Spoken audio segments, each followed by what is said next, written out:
इसीलिए आपको निरंतर मोबाइल के ऊपर काबू रखने के लिए इन्होंने पहले सस्ते रिचार्ज दिए, आपको आदत डाली, फोकट में भी रिचार्ज दिया, आपको कहा कि 3-3 महीने के लिए फ्री में इंटरनेट ले जाओ, आपको आदतें डाली गई, आपको वो सारी कंपनियों के सॉफ्टवेयर दिए गए जो कंपनियां आज आपकी जबान को रोक रही हैं, जिसमें 2-3 मुख्य कंपनियां हैं।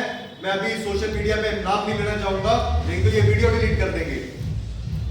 तो ये कंपनी जो है आपको निरंतर पागल बनाने की कोशिश कर रही है, एक के बाद एक आपको जो है ऐसी प्रोग्रामिंग कर रही है कि आप टीका जरूर लगवाएं। तो इस टीके के माध्यम से आपको क्या नुकसान होंगे उसके बारे में कोई नहीं बता रहा। ये जो बड़ी बड़ी टेलीकॉम कंपनीज हैं, पिछले 1.5 साल से ऊपर हो गया इनको कॉलर ट्यून चलाते हुए, आपकी या मेरी एडवर्टीजमेंट तो नहीं करती है फोकट में। आपको क्या लगता है जिन कंपनियों की कॉलर ट्यून चल रही है, क्या वो फ्री में कॉलर ट्यून चला रहे होंगे? आपसे 30-30 रुपए 60-60 रुपए महीने के मांगते हैं कॉलर ट्यून के, आपको आदत डालते हैं, कुछ टाइम फ्री में भी देते हैं, लेकिन सरकार का एक सिंगल ऑर्डर नहीं है कि आपको ये कॉलर ट्यून चलानी पड़ेगी, क्योंकि अगर वो ऑर्डर देंगे तो उनको जस्टिफाई करना पड़ेगा उन सब बातों को, उसका खर्चा भी बताना पड़ेगा, उसका खर्चा भी सरकार को बेयर करना पड़ेगा और सब कंपनियों को जवाब देना पड़ेगा इन बातों के लिए। इसीलिए कॉलर ट्यून लगातार चलाई जा रही है, कोई ऑर्डर नहीं है। हमने कई बार मांगा उनसे ऑर्डर कि हमें ऑर्डर दीजिए, कौन सा ऐसा सरकारी ऑर्डर है जिसके बेस के ऊपर आप ये कॉलर ट्यून चला रहे हो। अगर सरकारी ऑर्डर होता तो भी आपसे स्वीकृति लेनी पड़ती इनको। आपका समय है, आपका रिचार्ज है, आपके मोबाइल का जो डेटा है, आपके मोबाइल का जो आप बिल पे कर रहे हो, जो लोग आपको फोन कर रहे हैं, उसके लिए उन लोगों की साइकोलॉजिकल प्रोग्रामिंग की जा रही है।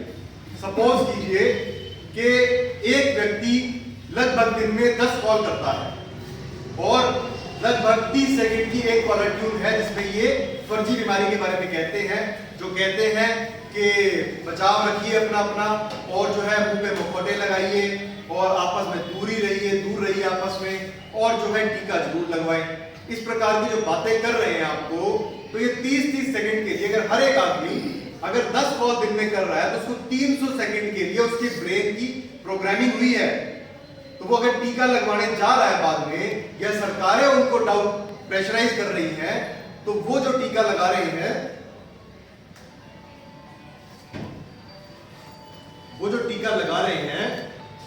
आपको जो है निरंतर मूर्ख बना रहे हैं। एक के बाद एक आपको ये कहा जा रहा है कि आप टीका जरूर लगवाएं, और सरकारें अपना जो है पल्ला छुड़ा लेती हैं।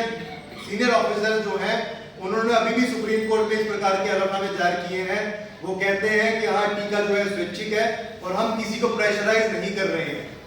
बॉम्बे हाई कोर्ट में उन्होंने ऐसे ही कह दिया, क्योंकि मैंडेटरी कर ही नहीं सकते। ये आपका अधिकार है कि आप कौन सी पद्धति से अपना इलाज कराओगे, चाहे वो यूनानी है, चाहे वो होम्योपैथी है, या वो आयुर्वेद है, या वो नेचुरोपैथी है, या फिर सबसे लास्ट जिसको मैं सबसे गंदा मानता हूं जो है वो अगर आपको कहते हैं कि उसी से करना पड़ेगा, तो ये आपके मूलभूत अधिकार जो हैं, जो आपके सामान्य अधिकार जो हैं, आपके फंडामेंटल राइट्स, उनको कुचला जा रहा है। एक एग्जांपल के तौर पे मैं आपको बताना चाहूंगा कि एक जैसे अंकुर जी मेरे साथ बैठे हुए हैं, अंकुर जी मेरे पास आए और मुझे कहें कि भाई साहब मेरे घर पे कोई आपदा हो गई है और 15 दिन के लिए अपनी गाड़ी मुझे दे दो, और ये गाड़ी मुझसे अपनी ले जाते हैं, मेरी गाड़ी ये अपने पास ले जाते हैं कि मेरे घर पे इमरजेंसी हुई है, और आज उस बात को 2 साल बीतने को आ गए हैं और मैं अंकुर जी से कहता हूँ भाई साहब मेरी गाड़ी, तो अंकुर जी कहते हैं नहीं भाई साहब मेरे घर पे तो आपदा खत्म नहीं हुई, ये इमरजेंसी तो खत्म हो नहीं रही है। तो इसको मैं क्या समझूंगा कि जो 15 दिन के लिए चीज मांगी गई मुझसे और आज 2 साल हो गए उस बात को, तो इसका मतलब इमरजेंसी तो नहीं है। इसका मतलब मेरी गाड़ी चोरी हो चुकी है। ये आपके संविधान के साथ हो रहा है। आपके संविधान के मौलिक अधिकार जो आपके हैं, फंडामेंटल राइट्स, आपके ह्यूमन राइट्स, उन सबको तर्ज पे रखा हुआ है। इस समय पे उन सबको उन्होंने साइड में रख के बैठ गए हैं।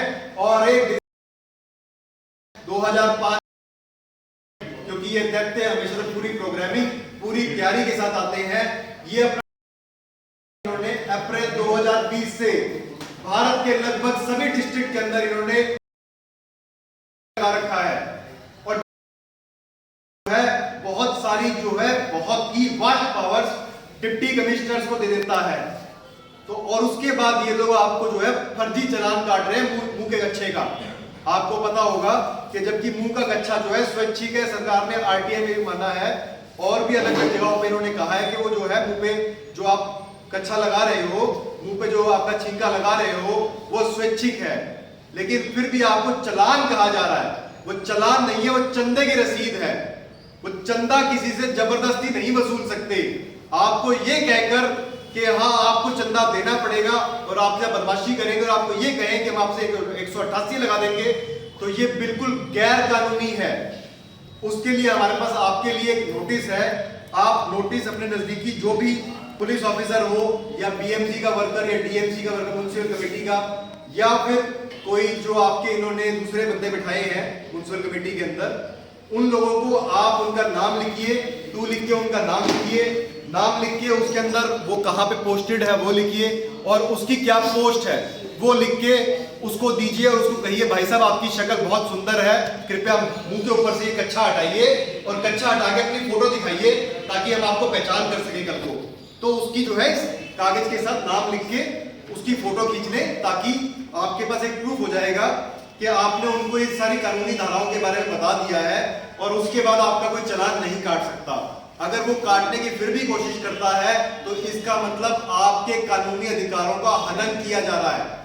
आपने उनको सारी बातें बताई, उसके बावजूद अगर आप वो तंग कर रहे हैं तो आप समझ लीजिए कि वो आपके कानूनी अधिकारों का बिल्कुल कत्ल कर रहे हैं। और वो कत्ल करने के बाद भी अगर आप उनकी बातों को मानते हैं तो वो गुलामी होगी, वो कोई कानूनी प्रक्रिया नहीं होगी, वो सिर्फ और सिर्फ गुलामी होगी और जबरदस्ती चालान देने की बिल्कुल जरूरत नहीं है।